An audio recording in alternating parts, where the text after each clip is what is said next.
Good morning all of student. Perfectly in elastic collision में हम इस बात को प्रूव कर चुके थे कि ये एनर्जी कंजर्वेशन लॉ को फॉलो नहीं करता। नेक्स्ट टॉपिक अपन डिस्कस करते हैं परफेक्टली इलास्टिक ऑब्लिक्यू कॉलिजन, मतलब टू डायमेंशनल कॉलिजन यदि इलास्टिक होता है तो किस तरीके से इसका सॉल्यूशन किया जाता है, ये चीज अपने को फाइंड आउट करनी है। मतलब ये ठीक सामने की टक्कर नहीं होगी, किसी एंगल पर हो सकती है। जैसे जस्ट वेट, आपके पास एक बॉल ऐसे दे रखी है और इस बॉल के ठीक सामने होती है, ये तो हो गई 1D। और इसी कंडीशन में मैं ऐसे कहता हूं जैसे ये बॉल दे रखी है और यहां पर कोई सेकंड बॉल इसके कोने से, इस कॉर्नर से टकराए, तो एक बॉल आपके पास इधर जा सकती है, एक बॉल इधर जा सकती है। इस तरीके का जो कॉलिजन होता है इसको हम बोलते हैं ऑब्लिक्यू कॉलिजन कहते हैं बच्चों। कौन सा कॉलिजन कहते हैं? ऑब्लिक्यू कॉलिजन, या फिर इसे कहा जाता है टू डायमेंशनल कॉलिजन। इस टू डायमेंशनल कॉलिजन के अंदर हम लोग एक बॉडी लेते हैं जिसका मास m1 है, वेलोसिटी हम लिख देते हैं u1। सेकेंड बॉडी है जिसका मास m2 है, ये आपके पास वेलोसिटी u2। मान के चलते हैं आफ्टर कॉलिजन, दोनों का अगर कॉलिजन होता है तो फर्स्ट वाली बॉडी इधर की तरफ जाती है, सेकेंड वाली बॉडी इधर की तरफ जाती है। इसकी वेलोसिटी v1 मान लेते हैं, इसकी वेलोसिटी v2 मान लेते हैं। ये हमारे पास दो बॉडीज दे रखी है जिनकी वेलोसिटी रेस्पेक्टिवली आपके पास v1 और v2। ठीक है, लाइक एन एग्जांपल, यदि मैं इसको डेड डैश से बनाऊं तो इसकी डायरेक्शन भी डिनोट कर सकते हैं कि हॉरिजॉन्टल के साथ यदि ये एंगल आपके पास θ1 हो तो ये एंगल आपके पास कितना एंगल होगा? θ2। These are the direction with horizontal. First ball की जो डायरेक्शन है एट एंगल थीटा, सेकंड की होगी एट एंगल θ2। क्लियर है बच्चों? कोई दिक्कत? अब आप देखोगे ये हॉरिजॉन्टल, ये भी हॉरिजॉन्टल, लेकिन ये एंगल पर, ये भी एंगल पर। तो एक चीज बताओ, इसका लीनियर मोमेंटम तो आपके पास लीनियर निकलेगा, इसका भी लीनियर निकलेगा, लेकिन यहां पर देख रहे तो इसका लीनियर मोमेंटम mv1, तो इसके तो कंपोनेंट होंगे ना, हॉरिजॉन्टल और वर्टिकल कंपोनेंट होंगे। क्लियर है? इसका लीनियर मोमेंटम होगा m1v1। यदि ये वाला कंपोनेंट निकालेंगे तो ये हो जाएगा m1v1 cos θ1, और ये वाला जो कंपोनेंट निकलेगा ये निकलेगा आपके पास m1v1 sin θ1। ऐसे ही इसके लीनियर मोमेंटम m2v2 की बात करते हैं तो m2v2 में ये वाला आपके पास लीनियर मोमेंटम निकलेगा m2v2 cos θ2, और ये वाला लीनियर मोमेंटम आपके पास जो निकलेगा ये निकलेगा आपके पास m2v2 sin θ2। क्लियर है बच्चों? m1b1 cos θ1, mb1 sin θ1। mb2 को निकालोगे m2v2, ये हो जाएगा cos θ2, ये हो जाएगा m2v2 sin θ2। अब लीनियर मोमेंटम कंजर्वेशन लॉ अपन लगाएंगे। Linear momentum conservation law, linear momentum conservation law, यदि इसको हम लगाते हैं लीनियर मोमेंटम कंजर्वेशन लॉ, तो ये दो एक्सिस पे लगाएंगे, एक एक्स एक्सिस पे लगाएंगे और एक वाई एक्सिस पे लगाएंगे। बिफोर कॉलिजन अपन देखेंगे इसका लीनियर मोमेंटम m1u1, इसका linear momentum m2u2। After collision इसका linear momentum on X axis m1v1 cos θ1, और इसका लीनियर मोमेंटम सेकंड वाली बॉडी का m2v2 cos θ2। This is equation number 1। ये एक्स एक्सिस पे लीनियर मोमेंटम कंजर्वेशन लॉ लगाया। Next अपन लोग इस पे वाई एक्सिस पे लगाते हैं, तो वाई एक्सिस पे देखेंगे यहाँ पर वाई वेलोसिटी तो जीरो है ना, तो इसका लीनियर मोमेंटम वर्टिकल एक्सिस पे, वाई एक्सिस पे जीरो, इसका भी कितना हो जाएगा? जीरो। तो बिफोर कॉलिजन ये लीनियर मोमेंटम जीरो होगा। आफ्टर कॉलिजन देखते हैं, एक बॉडी का ऊपर है, एक बॉडी का नीचे है, दोनों लीनियर मोमेंटम अपोजिट डायरेक्शन में, तो इनको सबट्रैक्ट कर देंगे, और सबट्रैक्ट करेंगे तो बच्चों ये हो जाएगा mb1 sin θ1 minus m2v2 sin θ2। This is equation number 2। Clear बच्चों? नेक्स्ट अपन एनर्जी कंजर्वेशन लॉ को फॉलो करते हैं। तो एनर्जी कंजर्वेशन लॉ, क्योंकि इलास्टिक कॉलिजन है, परफेक्टली इलास्टिक कॉलिजन, तो एनर्जी कंजर्वेशन लॉ को फॉलो करें। एनर्जी कंजर्वेशन लॉ यदि अपन लगाते हैं तो फर्स्ट बॉडी की velocity, kinetic energy half m1 u1 square, second body की half m2 u2 square is equal to half m1 v1 square plus half m2 v2 square. देखो इसमें तो डायरेक्शन इस कारण लेंगे नहीं, क्योंकि एनर्जी हम जानते हैं स्केलर क्वांटिटी होती है, तो वहां पे हमें डायरेक्शन से कोई मतलब नहीं है, हमें तो वेलोसिटी, तो हाफ m1 v1 स्क्वायर और इसकी हो जाएगी half m2 v2 square. This is equation number 3। तो इस तरीके से बच्चों हमारे पास परफेक्टली इलास्टिक ऑब्लिक्यू कॉलिजन्स के अंदर हम लोग इन इक्वेशंस को लगाकर जो भी हमसे अननोन क्वांटिटी पूछी है उस अननोन क्वांटिटीज की वैल्यू अपन फाइंड आउट कर सकते हैं। क्लियर है? इसमें मैं एक छोटा सा एग्जांपल देता हूं। जैसे अगर मैं ऐसे कह देता हूं कि हम लोगों के पास दोनों बॉडी का मास सेम है, दोनों बॉडी का मास क्या है? सेम है। ये है u1 m और ये भी है m, और ये सेकंड बॉडी हमारे पास किस में है? कांस्टेंट पोजीशन के अंदर है, या मैं कह देता हूं रेस्ट पोजीशन के अंदर है, u2 इज इक्वल टू 0 है। फर्स्ट बॉडी ने इससे ऑब्लिक्यू कॉलिजन किया। ऑब्लिक्यू कॉलिजन करने के बाद ये दोनों body different different velocity, first वाली v1 से सेकंड वाली v2 से मूव कर जाती है at an angle theta and theta 2। अब बच्चों आप लोगों से ऐसे पूछा जाए, prove that this body moves perpendicular to each other, ये दोनों बॉडी एक दूसरे के परपेंडिकुलर मूव करते हैं, it means theta 1 plus theta 2 is equal to, यदि 90 डिग्री अगर परपेंडिकुलरली मूव करते हैं तो इस बात को हमें प्रूव करना है। मैं थ्योरेटिकल तो इस स्टेटमेंट को दे रहा हूं, after oblique collision both bodies moves perpendicular to each other. अगर परपेंडिकुलर आपके पास चलती हैं तो इस कंडीशन के अंदर किस तरीके से अपन फाइंड आउट करेंगे, देखते हैं। दोनों बॉडी का मास सेम है, तो ये हो जाएगा m b one cos theta one, ये हो जाएगा एम बी टू, ये हो जाएगा m b one sine theta one, और ये हो जाएगा m b two sine theta two. ठीक है, लीनियर मोमेंटम कंजर्वेशन लॉ लगाओ। Linear momentum conservation law. यदि लीनियर मोमेंटम कंजर्वेशन लॉ लगाएंगे तो सबसे पहले लगाएंगे एक्स एक्सिस पे। बोलो एम u1 ये हो जाएगा m इंटू 0, ये हो जाएगा m v one cos theta one plus m v two cos theta two. बच्चों इधर ये तो 0 में चला जाएगा, m से m कैंसिल आउट हो जाएगा, तो it can be written as u1 is equal to b1 cos theta 1 plus v2 cos theta 2. So this is equation number 1. On y axis, यदि y axis पे हम लगाते हैं तो y axis पे बोलो इनिशियल तो कितना हो गया 0 बिफोर कॉलिजन, आफ्टर कॉलिजन हमारे पास हो जाएगा m v one sine theta one minus m v two sine theta two.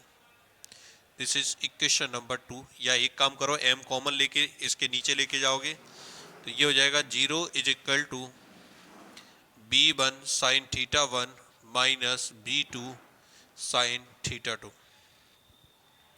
This is equation number 2। Clear है बच्चों?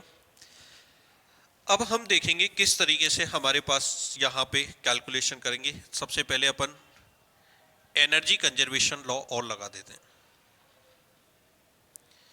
यदि एनर्जी कंजर्वेशन लॉ यदि मैं इसमें फॉलो करता हूं तो एनर्जी कंजर्वेशन लॉ बोलो half m u1 square is equal to half m v1 square plus half m v2 square. Half m cancel out, इसको लिखा जा सकता है u1 square is equal to v1 square plus v2 square. This is equation number 3। Okay बच्चों, मुझे prove करना है कि ये दोनों बॉडी परपेंडिकुलर चलती है, theta 1 plus theta is equal to 90 degree. क्या काम करते हैं, इक्वेशन 1 और इक्वेशन 2 का स्क्वायर करो और इनको ऐड कर दो। ऐड स्क्वायर ऑफ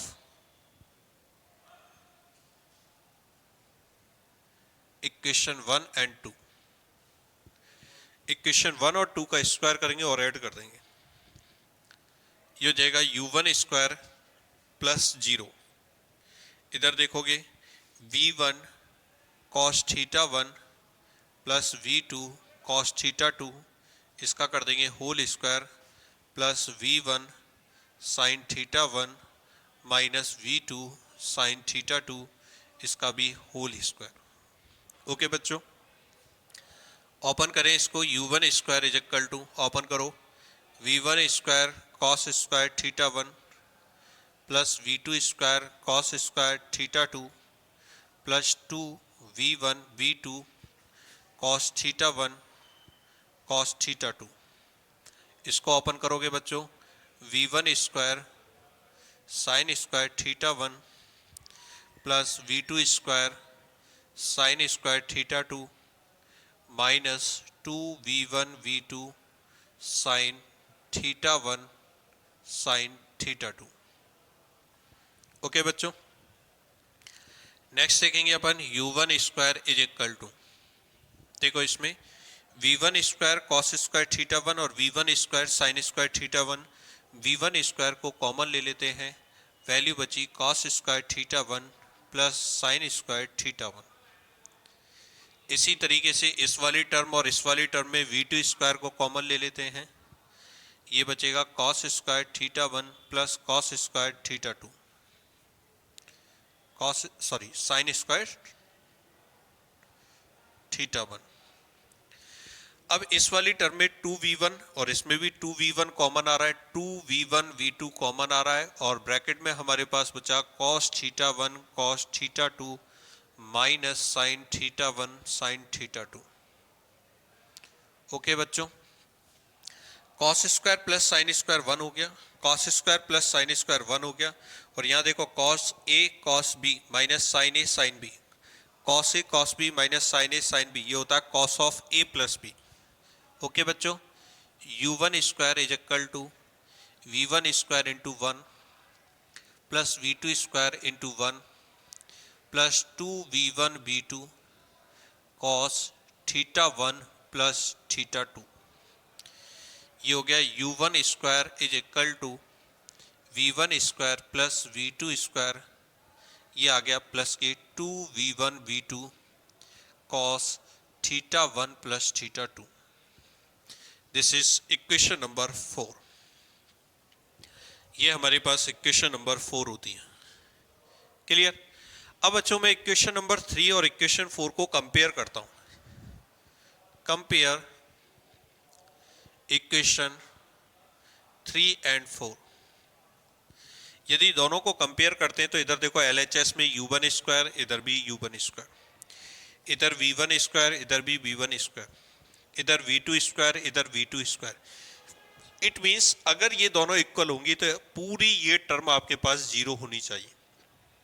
क्या 2V1 V2 cos theta 1 plus theta 2, ये क्या होना चाहिए? जीरो होना चाहिए। सो कंपेयर करने पर ऐसे लिख सकते हैं 2V1 V2 cos theta 1 plus theta 2 should be zero. 2V1 V2 इसमें चला गया, so cos theta 1 plus theta 2 is equal to zero. ये cos theta 1 plus theta 2 is equal to हमारे पास जीरो हो गया। तो ये जीरो कब हो सकता है? जब theta 1 plus theta 2 is equal to, बोलो कितने degree? 90 degree. Hence prove when after oblique collision of equal mass body, when second body is at rest, then bodies moves perpendicular to each other, theta 1 plus theta 2 is equal to 90 degree. दोनों bodies आपके पास 90 degree angle पर क्या करेंगी? Move करेंगी। Clear बच्चों? तो इस तरीके से आप लोगों का कॉलिजन का टॉपिक कंप्लीट होता है। चैप्टर का नाम था वर्क, एनर्जी और पावर। एक छोटा सा टॉपिक और बचा हुआ है, पावर।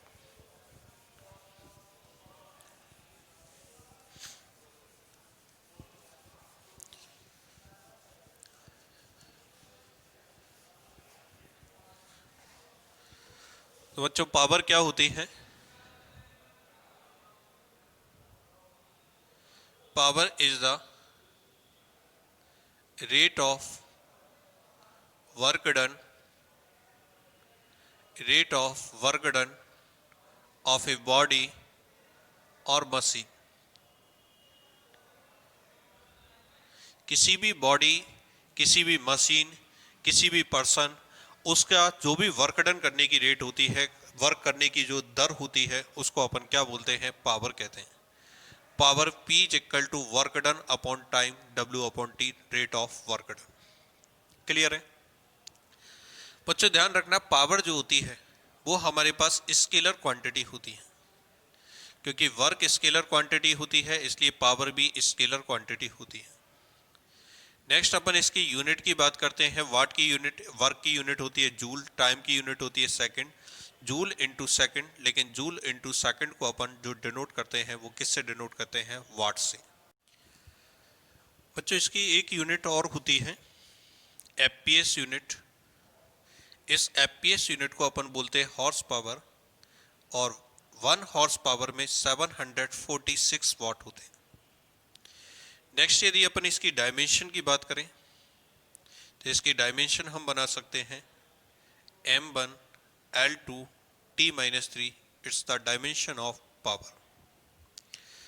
पावर्स के यदि बच्चों टाइप्स की बात करते हैं तो ये टाइप्स हमारे पास दो तरीके के होते हैं। पहले यदि टाइप की बात करते हैं तो ये हमारे पास होती है एवरेज पावर। एवरेज पावर से मतलब क्या है, P average is equal to, मान के चलते कोई भी मशीन या कोई भी बॉडी जिसने T1 टाइम में W1 वर्क किया, T2 टाइम में W2 वर्क किया, T3 टाइम में W3 वर्क किया, T4 टाइम में W4 वर्क किया, तो हम क्या करेंगे, जितना भी वर्क हमारे पास हुआ है सबका एडिशन निकाल लेंगे, जितना भी टोटल टाइम है उसका एडिशन निकाल लेंगे। So we can say the average power of a machine is the ratio of the total work done to total time. जितना भी वर्क हुआ है उसमें जितना भी टोटल टाइम लगा है उन दोनों का रेशियो फाइंड आउट कर लेंगे तो ये हमारे पास एवरेज पावर निकल कर आ जाएगा। और सेकंड हमारे पास होती है इंस्टेंटेनियस पावर। तो इंस्टेंटेनियस जो पावर हमारे पास होती है इसको कैसे फाइंड आउट करते हैं, इंस्टेंटेनियस पावर को हम किसी पर्टिकुलर इंस्टेंट पर फाइंड आउट करेंगे, एट एनी इंस्टेंट। यदि किसी पर्टिकुलर इंस्टेंट पर हम पावर फाइंड आउट करेंगे तो ये आपके पास होगी इंस्टेंटेनियस पावर। और इंस्टेंटेनियस वेलोसिटी निकाली थी वो इसी तरीके से हम निकालेंगे, P instant is equal to limit delta T standing to 0 delta W upon delta T। This can be written as dw dt. तो P instant is equal to dw dt. We know that dw is equal to vector f dot vector ds and then dt, और ds dt is velocity, instantaneous velocity vector f dot vector v। यदि किसी body पर F force apply करने पर यदि body constant velocity b से move करे तो हम लोग उसकी इंस्टेंटेनियस पावर निकाल सकते हैं। Instantaneous power is equal to vector F dot vector b।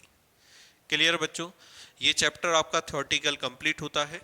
Next classes में हम इससे रिलेटेड न्यूमेरिकल्स को डिस्कस करेंगे। Thank you.